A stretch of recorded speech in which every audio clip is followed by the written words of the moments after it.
siya. Baka siguro sa nozzle. Barahan. Ayusin na naman natin. Importante, okay na.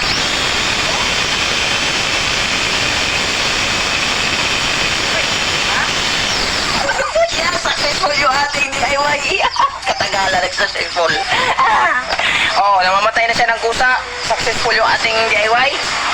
Okay na? Okay? Ayos na. Malakas na. Salamat ulit sa YouTube. At shoutout ko lang itong aking pinapanood na aking guide. Dito ako nanood ng YouTube sa kanya.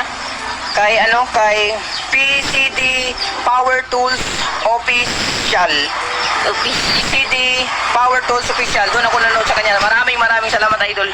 So, ayan, okay na yung pressure washer natin. Nag-shut off. Nag-automatic off na siya. Hindi siya na on and off. Okay siya. Tapos solid stream, okay na din. Soft stream, okay na din. At least okay na din. Magliligpit na ako. Ayan, salamat sa inyo. At hanggang dito na muna yung vlog natin. Maraming salamat. Kabungot Official. Solid mo na.